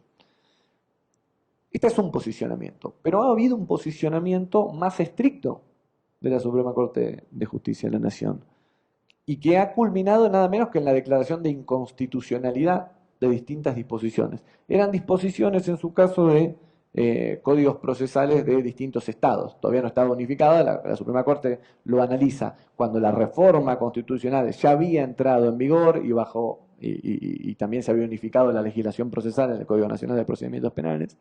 Pero la legislación que estaba impugnada e inconstitucional era legislación, códigos procesales de distintos estados. ¿Qué era lo que permitían estas regulaciones? Incorporar por lectura o por exhibición declaraciones previas en ciertos casos. Uno era el caso del testigo que no está disponible porque no lo podemos encontrar, el testigo que ha desaparecido, y el otro era una disposición un poco más oscura,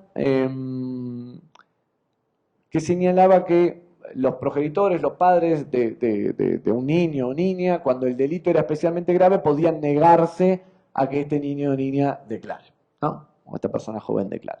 En definitiva, eran casos de testigos no disponibles, distintos casos, pero casos de testigos no disponibles.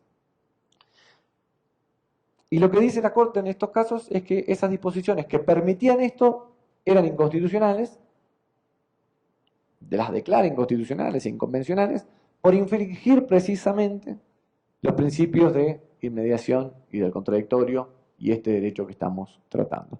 Y lo que pareciera desprenderse de esta jurisprudencia, que era realmente una jurisprudencia muy, muy estricta, si se quiere, muy favorable a la defensa pública, pero muy estricta en términos comparativos con lo que han dicho otras altas cortes de justicia y los tribunales internacionales, lo que parecía indicar es que la Suprema Corte de Justicia de la Nación Mexicana no iba a admitir ninguna excepción a estos principios o a este derecho. Cualquier excepción es inconstitucional. En ningún caso puede tolerarse la incorporación de un elemento de juicio que la defensa no haya. Y el argumento era precisamente la entrada en vigor, el cambio de paradigma, dice la Suprema Corte, de, bueno, de la reforma acusatoria. Es decir, bueno, no, estos principios no pueden excepcionarse. Principios de inmediación y el contradictorio no pueden excepcionarse. Parecía ser esto, si este hubiese sido, que es son dos precedentes, el amparo directo en revisión 243 de 2017 y 2308 de 2016, son resueltos con una diferencia de pocos meses. Si estos fueran los últimos precedentes, bueno, acá terminaría la historia, pero no lo son. Digamos, después viene un precedente ulterior, que es el amparo directo en revisión 2929 de 2018, donde la Corte, a mi juicio, vuelve sobre sus pasos y retoma la jurisprudencia del Tribunal Europeo. Pero claro, el problema es que una cosa y la otra son incompatibles. Porque el Tribunal Europeo nunca ha fijado una regla a tal punto inflexible que incluso cuando concurren buenas razones, los testimonios deban ser inadmitidos, ¿no? En este último precedente se trataba no de casos como los anteriores, sino de casos donde el testigo había fallecido. Entonces, claro, uno podría plantearse el interrogante, esto no está explícitamente contestado por la Corte, pero uno podría plantearse el interrogante y decir, bueno, a ver, la diferencia entre los distintos precedentes está dada por la índole del motivo que genera la incomparecencia o que explica la incomparecencia. El fallecimiento sería una excepción razonable, mientras que no encontremos al testigo, o este otro caso que les ponía, donde era un testigo vulnerable, si se quiere, no serían excepciones razonables. Esta es una manera de interpretar la jurisprudencia de la Suprema Corte de Justicia de la Nación. A mí no me parece convincente, y no me parece convincente, con esto incluso los intereses, en contra de los intereses de la defensa pública, no me parece convincente porque yo creo que ahí la Corte en el caso del fallecimiento dice, bueno, esta es una, no quiero faltar a la verdad, pero una fórmula parecida a esto, no la estoy leyendo textual, entonces no sé si es exactamente, pero algo así como, esta es una contingencia material y jurídicamente insuperable, ¿no? Refiriéndose al caso del fallecimiento. Pero bueno, la verdad es que si se hacen esfuerzos serios, razonables, para encontrar un testigo y el testigo no aparece, esta me parece una contingencia igualmente insuperable, digamos. Esto es algo que uno lo puede hacer para aparecer mágicamente al testigo, es tan insuperable. El caso del testigo que se enferma y no está en condiciones de declarar, lo mismo. El caso del coimputado que se niega a declarar, lo mismo, etcétera. Esto es toda la lista de buenas razones del Tribunal Europeo. Y esto además es llamativo porque incluso en la jurisprudencia anterior de la Suprema Corte de Justicia mexicana, anterior incluso a ser propia la jurisprudencia del Tribunal Europeo, ya la Corte Suprema había admitido como excepciones razonables el caso de los testigos que no podemos encontrar. Entonces hay ahí, ciertamente, a mi juicio, ciertos vaivenes. ¿Qué más? Bueno, insisto, si uno acudiera a la jurisprudencia del Tribunal Europeo, estos otros casos también serían buenas razones, ¿no?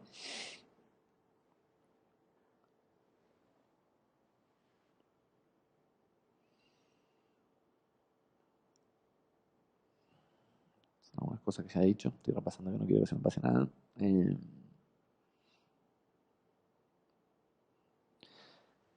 Dos reflexiones más. En los casos donde se declaran las inconstitucionalidades, y en otros precedentes más, también no referidos estrictamente a confrontación, la Corte, y esto me parece muy importante destacarlo, se pone a sí misma como, por supuesto, como un actor de relieve, como un actor destacado en la implementación de esta reforma constitucional, y lo que se pretende justamente es evitar cualquier factor que pueda corroer esa implementación del sistema de enjuiciamiento acusatorio o adversarial. Entonces, la Corte ahí se posiciona a sí misma como una pieza clave en la implementación de la reforma constitucional.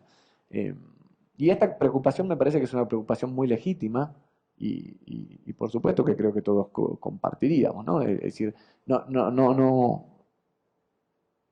no permitir que con excepciones demasiado laxas, ¿no?, a los principios, esto venga a corroer lo que precisamente, o que nos devuelva al antiguo régimen, si se quiere, aquello de lo cual queríamos salir. Entonces yo creo que esa preocupación y ese objetivo se pueden compartir. Me parece un poco más difícil de coincidir en esta relación de medios afines, ¿no? No parece no parece cierto que en casos puntuales, excepcionales, justificados, donde concurren buenas razones o razones atendibles en los términos de la jurisprudencia del Tribunal Europeo, admitir con todos estos controles, con las medidas de contrapeso, etcétera, etcétera, admitir que ingrese esa información, no parece que eso, así delimitado, pueda por sí mismo corroer o corromper el sistema de acusatorio de justicia penal, ¿no? Y esto, insisto, creo que condice en muy buena medida con lo que ha hecho la Corte al volver sobre sus pasos en este último precedente que les mencionaba. Y por último, también me parece que esto es algo que para tener en cuenta, y es algo que el profesor Ferrer Beltrán en una de las exposiciones mencionaba también a propósito de otro tema, que es el tema de los poderes probatorios y de la división de poderes probatorios entre partes y jueces. Me parece importante también tener en cuenta que en la cuna misma del sistema adversarial, si se quiere en el Reino Unido, lo mismo sucede con la regulación de hearsay en Estados Unidos, o en la mayor parte de los países de la tradición angloamericana o de common law, los casos de testigos no disponibles, estos casos de buenas razones, son admitidos como excepciones razonables, insisto, con una serie de controles a la regla contra el hearsay, ¿no? O a la regla de confrontación. Bueno, ahora sí, prometo que ahora sí cierro. Algunas breves conclusiones, a modo simplemente de recapitulación o de síntesis de lo que creo que he dicho hasta acá. La primera, que la Corte Suprema de Justicia de la Nación Mexicana empleó y siguió a la jurisprudencia del Tribunal Europeo como guía para interpretar los alcances del derecho de confrontación y de los principios de inmediación y de contradicción reconocidos en la Constitución Política de México. La segunda cuestión es que la jurisprudencia del Tribunal Europeo en este tiempo que ha pasado ha cambiado, ¿sí? Se ha flexibilizado, como vimos a partir del precedente de la Gran Sala Alcahuaja y Tajeri contra el Reino Unido. En ese caso, como vimos, se incorporó un tercer paso al test, lo que lo permitió hacer más flexible. La jurisprudencia de la Suprema Corte mexicana experimentó ciertos vaivenes que me parece que se hicieron patentes con estas dos declaraciones de inconstitucionalidad, pero luego en el último precedente importante retoma la jurisprudencia del Tribunal Europeo como guía. Por lo tanto, me parece que todavía es útil el estudio de esta jurisprudencia del Tribunal Europeo y de todas aquellas cuestiones que puedan servir para interpretar la propia jurisprudencia de la Corte Suprema. Y queda pendiente, termino con más preguntas que respuestas, queda pendiente esclarecer, ¿no? Y en esto creo que la defensa pública tiene un rol protagónico, cómo se van a abordar otros casos de buenas razones para el Tribunal Europeo, esto es, otros supuestos problemáticos. Esto realmente no he encontrado una respuesta, me parece que hay que hacer camino al andar con esto. Y también queda pendiente de evaluar si la Corte Suprema Mexicana ha de flexibilizar, como ha hecho el Tribunal Europeo, este test, o no, o si se va a mantener en un test más rígido o más flexible, como la regla del testimonio único o decisivo en su versión clásica. Bueno, con esto creo que ya he hablado bastante, así que les agradezco muchísimo la atención. Y queda, por supuesto, abierta a preguntas.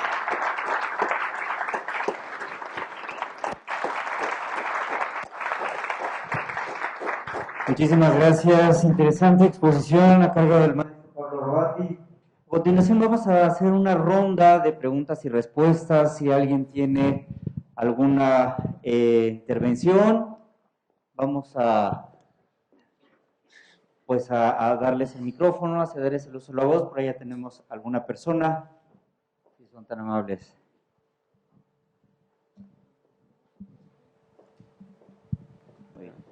Buenas tardes, ¿me escuchan? Buenas tardes, Sí. Edgar Rojas Álvarez, defensor público, comisionado a la Subdelegación Zona Oriente en el Reclusorio Oriente, agencia del Ministerio Público. Me entró una duda en relación a la cuestión de los contrapesos, pero más bien antes de llegar a eso, habla sobre la intervención, mediación del juez. ya en la audiencia la cuestión aquí que me entra en cuestión del juez, es decir, ¿cuáles son los límites que tendría el órgano jurisdiccional? Esta pregunta concreta. ¿Cuáles son los límites que tendría el órgano jurisdiccional respecto a auxiliar al órgano acusador, ya sea público o privado, para lograr la comparecencia de los testigos de cargo? ¿Cuáles serían sus límites? En una parte del Código Nacional, si menos recuerdo, el artículo 91, establece que aquellos que ofrezcan los testigos pues son obligados a su presentación, pero no hay una igualdad porque el artículo 20 constitucional, en la fracción o el inciso B, fracción cuarta, establece que, bueno, se le auxiliará al imputado a presentar los testigos. ¿Sí? Entonces, si el imputado no puede presentar a los testigos, el órgano jurisdiccional lo apoyará. No sucede lo mismo con el órgano acusador, debería ser público o particular. Entonces, mi pregunta es esa: ¿cuál sería el límite del órgano jurisdiccional para traer esos testigos de cargo al juicio? ¿Cuáles serían sus límites? Es mi pregunta. Gracias. Muy bien, bueno, muchísimas gracias por la pregunta, realmente muy interesante. No me parece que sea una pregunta que se pueda contestar con la interpretación de las cláusulas de los instrumentos de derechos humanos. A ver, en la jurisprudencia del Tribunal Europeo, por ejemplo, uno encuentra referencias indistintamente a que estos esfuerzos por intentar localizar, por ejemplo, para poner ese ejemplo a un testigo, lo haya hecho el Ministerio Público u órganos similares en distintos estados o el Poder Judicial, ¿no? Esto, ¿de dónde parte? Y por eso la pregunta me parece especialmente buena para aclarar un aspecto que no lo he aclarado. Desde la perspectiva de un órgano de derechos humanos, como el Tribunal Europeo o la Corte Interamericana, Poder Judicial, Ministerio Público, Fiscal y demás son órganos del Estado. Lo mismo da si la infracción la ha cometido el Ministerio Público Fiscal o si la ha cometido el Poder Judicial. Son órganos del Estado. Ahora, internamente esto puede presentar diferencias muy importantes que son las que entiendo presuponen su pregunta. Lo que entiendo viene presupuesto en la pregunta es, usted me dirá, bueno, a la defensa está bien prestarle el auxilio judicial por una cuestión de igualdad de armas, mientras que el Ministerio Público que se arregle, digamos, que se consiga sus propios testigos, y si no, el Poder Judicial no debería por qué intervenir. Bueno, me parece que son estas cuestiones que son materia de legislación infraconstitucional. Yo no creo, y esto lo digo con absoluta franqueza, que el hecho de que el Poder Judicial auxilie al Ministerio Público, si el Ministerio Público ¿cómo se llama?, no tiene ciertas facultades para conseguir a un testigo, no creo que esto represente una infracción constitucional. Ahora bien, esta es una cuestión. Suplir la inactividad del Ministerio Público ya es una cuestión completamente distinta, ¿no? Y aquí sí podría presentarse un problema en materia de igualdad de armas o un problema que podría poner incluso en tela de juicio la imparcialidad del propio jugador. Esto es, si el Ministerio Público no presenta bien su caso y lo que hacen los jueces es hacer el papel de órganos acusadores, bueno, esto podría comprometer y podría incluso generar, me parece, un temor razonable de parcialidad en la propia persona del justiciable. Es decir, bueno, yo ya no sé de quién me defiendo, si del Ministerio Público o de los jueces que deberían ser imparciales en el juzgamiento de mi caso. Creo que esa sería, no sé si llego a contestarle. No podría ponerle estrictamente los límites, ¿no? Me parece que es una evaluación más bien casuística, entre una intervención razonable o una intervención que pretende suplir una inactividad del órgano acusador. Gracias. Gracias por la pregunta. Sí, gracias. Gracias. Tenemos una más, por favor, si nos permiten el micrófono.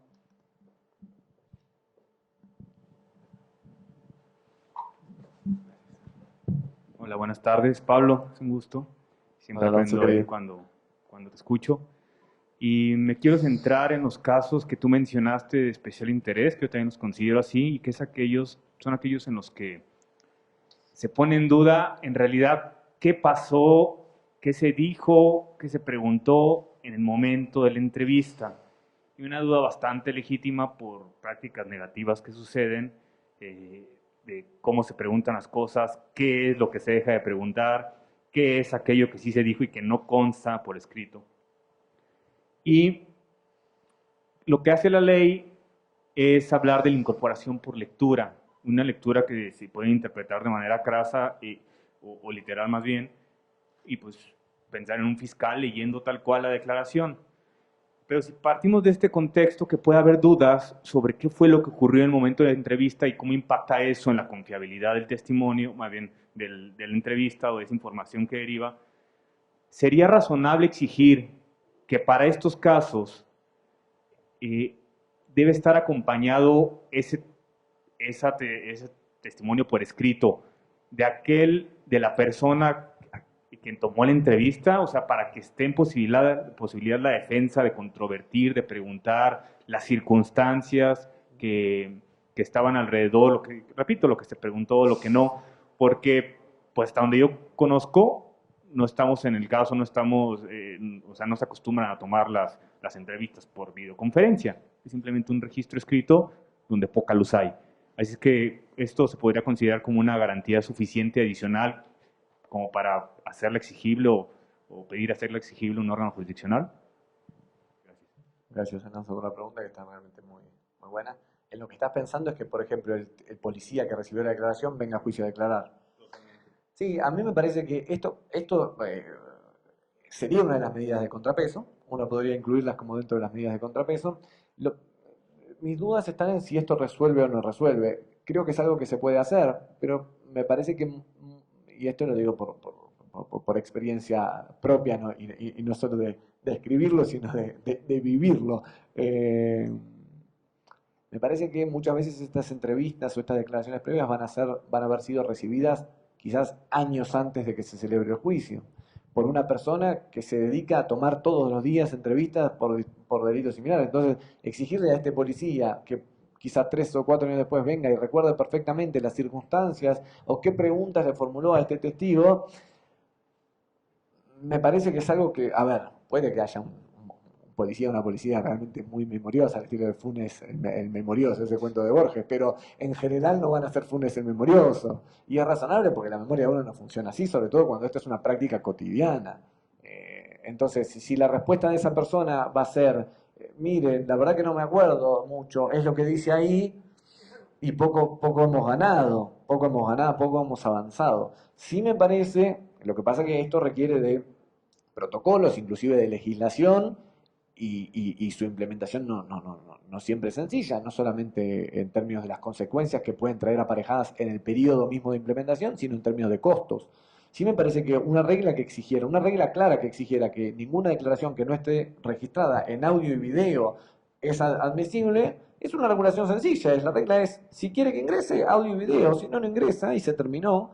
Esa es una regulación bárbara, pero bueno, por supuesto que tiene costos, ¿no? Porque hay que tener los medios de registración, hacerlos accesibles a la policía de cualquier lugar en todo el territorio de México, que es bastante amplio, por cierto, y en el medio de las consecuencias ha de ser de que si no se cumplen se pierde información que podría haber conducido a una condena a una persona culpable. Pero pues bien, alguien diría, habrá que asumir esas consecuencias si lo que se pretende es dar un paso adelante. En muchos sistemas, con otros casos de pruebas problemáticas como reconocimientos oculares y demás, se han establecido protocolos muy estrictos. Es el caso inglés, ¿no? Se fijan ciertas reglas. Si no se cumplen con esas reglas, se terminó esta prueba, no sirve para nada, no se admite. Aunque una sola de ellas se haya incumplido. Entonces, estos son los que se fijan, lo que se conocen como protocolos epistémicos. Es decir, aseguramos la calidad de la información imponiendo reglas muy estrictas y muy claras, porque si son reglas sujetas a interpretación, esto ya es otro problema, delegar en cada policía la interpretación de lo que ha querido decir el legislador. Tienen que ser reglas muy simples y muy claras, y su cumplimiento tiene que ser muy estricto. Entonces, si no se ha cumplido, excluir. Pero bueno, es una cosa para pensar, digamos, ¿no? Gracias. Muchas gracias. No sé si tengamos alguna otra, finalmente. Si no, con esto estaríamos concluyendo pues esta excelente exposición, conferencia del maestro Pablo Robati. Muchas gracias a la Escuela Judicial de Formación Judicial, a nuestros invitados y al maestro Netzaí Sandoval Ballesteros. Les quiero agradecer a todos su participación en esta tarde. Que tengan ustedes excelente regreso y muy buenas noches.